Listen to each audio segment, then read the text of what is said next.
The beginning of the end is here. As the COVID-19 vaccines start rolling out around the world, there are a lot of questions about how the vaccines are getting distributed and whether or not there are any major side effects. So we pulled up some of your most searched questions, and we have Dr. Robin Nandy, the Principal Advisor and Chief of Immunization at UNICEF, joining us today to answer them. Dr. Nandy, thanks so much for being here. Thanks for the opportunity. Very happy to be here. I'm going to start with a question that's on top of everyone's mind. Who should get the COVID-19 vaccine first and why? So the vaccine doses have to be very carefully prioritized. Right now, I say we as UNICEF, WHO, and the technical agencies are recommending prioritization of the limited quantities of vaccines to healthcare workers and to high-risk groups. They include the elderly and those with comorbidities. Why do we do this?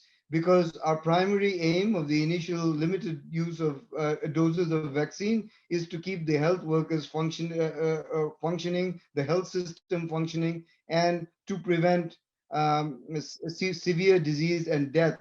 As more vaccine becomes available, we're going to follow a tiered system, which will then extend vaccination to other population subgroups like essential non-health workers, and gradually extend it to other members of the community as well. I think I think it's really important that those who need the vaccines most get the vaccines, and we wait our turn when it does come, and it will come. And talking about when our turn does come, the other question that everyone's searching online is it's about the safety of the COVID-19 vaccine. Is the vaccine safe?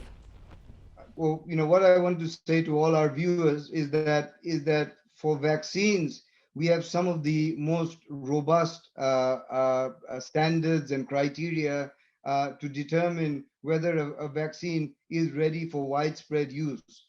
There are protocols within pharmaceutical industry overseen by WHO, the World Health Organization, and there are a number of independent vaccine safety bodies that are looking at the data. These all form the opinion of independent regulatory authorities like the FDA in the case of the United States. So all sorts of safety data are considered before making a determination on whether a vaccine is safe for use. For a new vaccine, some of the protocols remain the same.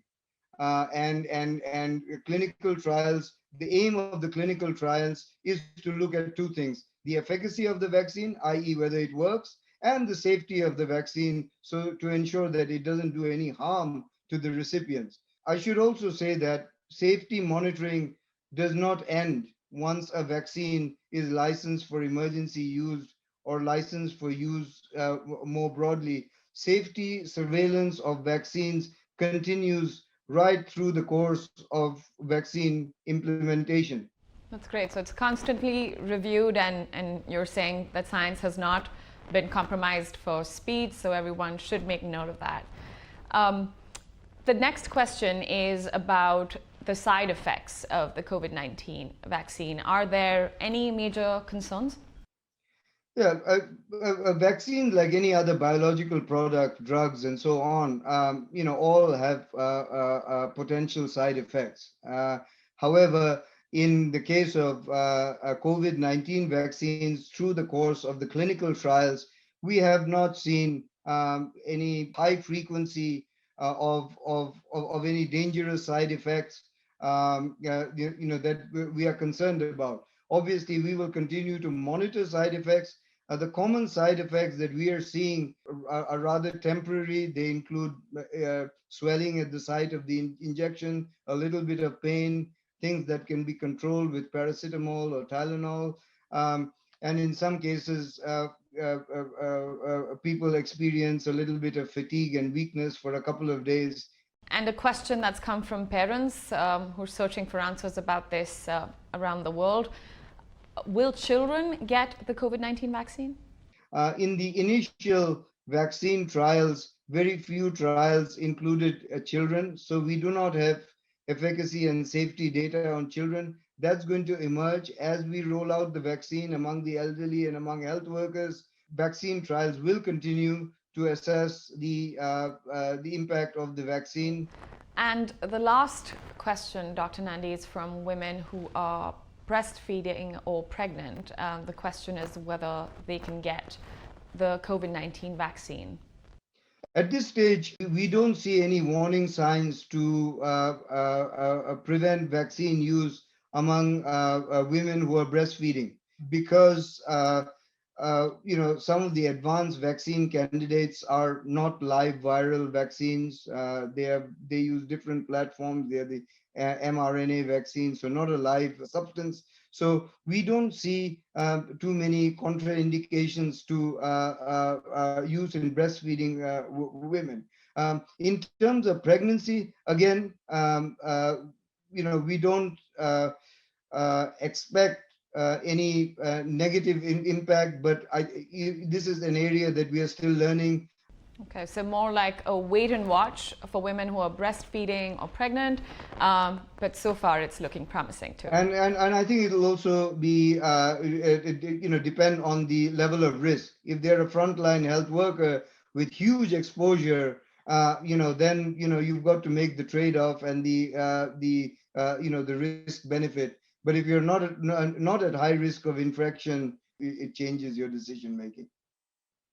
Well, that was really helpful. Thank you so much, Dr. Nandy, for taking the time to be here, for joining us today to answer the most burning questions online about the COVID-19 vaccines. Yeah, thank you. It's good to have this opportunity. But if I can end with one comment, is that what I want all our listeners to know is that the fact that we have a vaccine cannot make us complacent. We need to continue to do everything we can to prevent COVID-19 transmission. We need to continue to use masks. We need to continue practicing physical distancing. We need to continue washing our hands. A vaccine cannot make us complacent, and vaccine goes along with all these other measures and not at the cost of any of these others.